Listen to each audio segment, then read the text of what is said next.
Of all the pills, if one wishes to use pill terminology, the most brutal of pills is easily the so-called age pill. What is the age pill? The age pill is simply the passage of time. You and I and everyone getting older. Why is this so brutal? Why is it the worst pill of them all? Because it eventually ends in your demise. And worse than that, in some sense, is the journey to get there. As you get older, your health fails you, you look worse and worse, and eventually everything just falls apart. That's the age pill.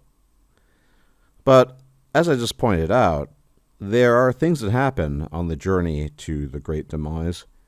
And one of the things I want to talk about today is a form of anhedonia, namely the death and extinction of novelty and the inability to enjoy things.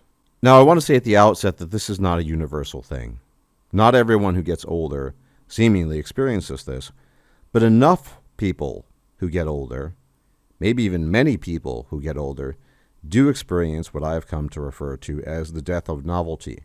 How does this occur? Well, when you're young, everything is new, everything is interesting, everything is novel. You see a banana peel on the streets as a 3-year-old covered in ants that are busily hurrying back and forth to their nests, and you find that fascinating. But then you see it again, and it's slightly less fascinating. And eventually it just becomes something you've seen before. You take the first trip you ever have to a foreign country, and it's incredible. You've never seen castles before, cathedrals. You've never seen a particular type of landscape before. But then you have the second trip, the third trip, and by the time it's the 10th or 11th or 12th trip, it's not that novel or interesting anymore. You play your first video game, action-packed, exciting. It really sucks you in. But then, decades later, you're playing the 300,000th video game, and it's just not as interesting as it used to be. And perhaps most important of all, the first time you fall in love. Your heart is fluttering, you have butterflies in your stomach, you're excited, you can't wait until you see this person again, you only want to spend time with this person, but it ends up not working out. And then you have another relationship, and again, the feelings aren't quite as strong. Eventually, you've been there, done that, and the ability to feel as strongly as you used to, the passion dies.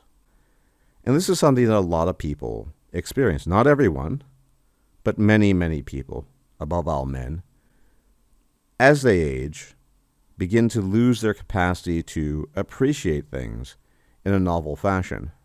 Now, you could always argue, why don't they do completely new things? That might be novel. And that's partially true. But you have to think, people only do things they're drawn to in the first place. Now, of course, someone could try something completely new, but what is the likelihood that this individual will really enjoy it, really appreciate it, and really want to do it repeatedly? And the disinclination to do new things, because frankly speaking, these new things just aren't the type of activities this person would typically enjoy. And even granting that, I think many of us arrive at a set of understanding of the world whereby even things that are kind of new fit into a paradigm that we are familiar with. And I think herein lies the real difficulty. That as you get older and you pay attention, you develop a sort of paradigmatic type of thinking that allows you to categorize things in a way such that it facilitates your understanding of said things. But at the same time, it also, again, works against you because your ability to appreciate the novel decreases with this perception. And I've met many such men over the course of my life, and they reach a certain point where they just aren't getting anything out of the things that they're doing anymore. Now, I actually think this is not, as I said, too infrequent. And so the conclusion a lot of these guys draw is, I should have children. Now, I'm not saying they should or shouldn't. I honestly am not. That's up to them. But they think that the experience might be novel enough, or perhaps more importantly, meaningful enough, that it will motivate them in the future. And maybe it will, maybe it won't. A lot of human beings actually, believe it or not, decide to have children because they basically have nothing better to do. These are not the dyed-in-the-wool types that from age 17 onwards always wanted a big family, always thought about having lots of kids. That's not what I'm talking about. No, these guys were more on the fence. They weren't sure, but have determined that in lieu of the ennui and boredom that sets in with age, they'd rather have something to do, namely take care of a child. All of this speaks to this notion, the theoretical notion of the thought experiment of just how terrible it would be if we were actually immortal. Because given enough time, you become familiar with almost everything, and it kind of sucks the joy out of life. Imagine living 1,000 or 2,000 years and you've categorized everything. You've seen everything under the sun. What's there left apart from life itself to keep you going? And that might be true. But I want to call into question one thing about all of this. Yes, as a matter of course, the novelty of life wears off.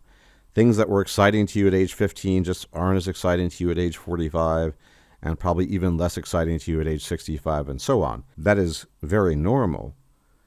But I sometimes wonder about this notion, just because it might have been the case that in our youth we kind of got hooked on this notion of passion. We got hooked on the notion of excitement, hooked on the notion of being extremely stimulated by something, extremely interested in something. Now again, your mileage might vary. There are, without question, individuals who retain a lifelong passion for the same thing that they started years ago. But I think on average that's not the case. I think on average the passion's cool by way of experience. You begin understanding the world better. You develop a sense of what to expect and what not to expect. And my question is that such a bad thing? Yes, life becomes less exciting. Yes, it lacks the stimulation that it used to. But I think it's perhaps a mistake to then assume that there's something fundamentally wrong. Is this not perhaps a symptom of the culture we live in?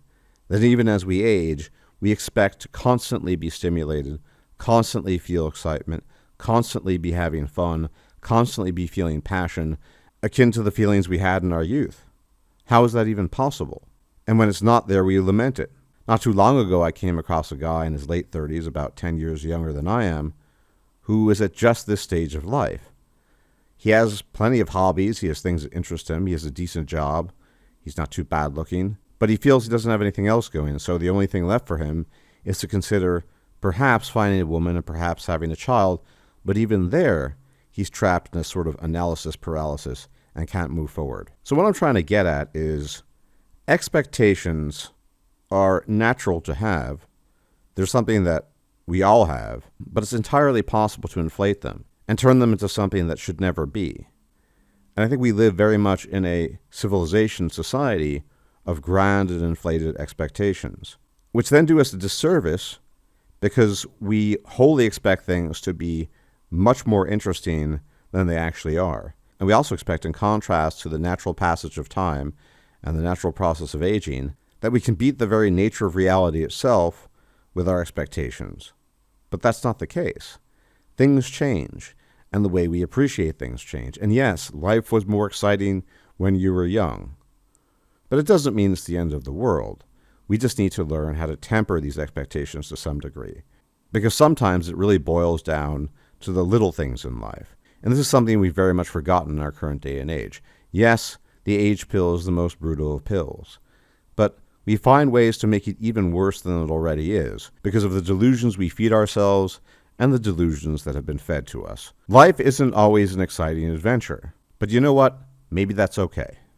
Anyway, as always, thank you for tuning in. Many special thanks to my patrons who support the channel and keep it alive.